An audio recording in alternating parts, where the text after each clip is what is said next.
নমস্কার বন্ধুরা, আমি প্রিয়াঙ্কা। আমার ছোট্ট চ্যানেলে তোমরা সবাইকে স্বাগত। আমার আজকের রেসিপি বরবটি ভর্তা। তার জন্য আমি 200 গ্রাম বরবটি ভালো করে ধুয়ে ছোটো ছোটো টুকরো করে নিয়েছি।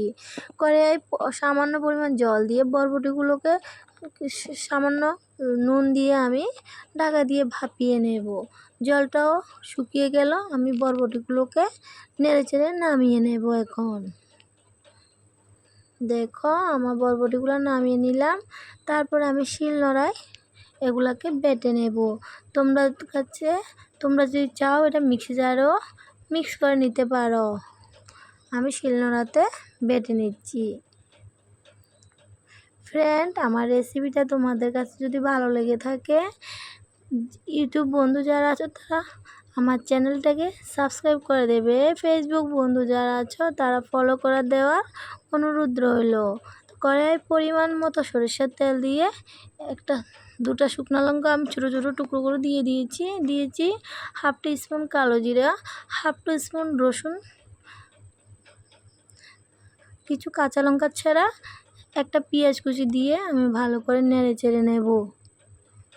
আমি ভালো করে নেড়ে চেড়ে নিচ্ছি। দেখো ফ্রেন্ড, হালকা ভাজা ভাজা হয়ে গেছে। তারপরে আমি বরবটি বাটাগুলো দিয়ে দেব 1/2 টিস্পুন হলুদ গুঁড়ো দিয়ে আমি আবারও নেড়ে চেড়ে ভালো করে নেড়ে চেড়ে নেব। নুন এখন আর দেবো না ফ্রেন্ড, আমি সিদ্ধ করার সময় আমি নুন দিয়ে দিয়েছি, আর এখন আর দেবো না, লাগবে না। তারপরে আমি এগুলোকে নেড়ে চেড়ে ভেজে নেব।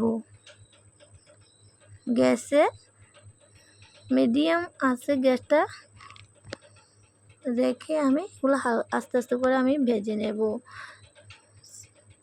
ভর্তার গায়ে জলটা যখন শুকিয়ে যাবে তখন আমি নামিয়ে নেব।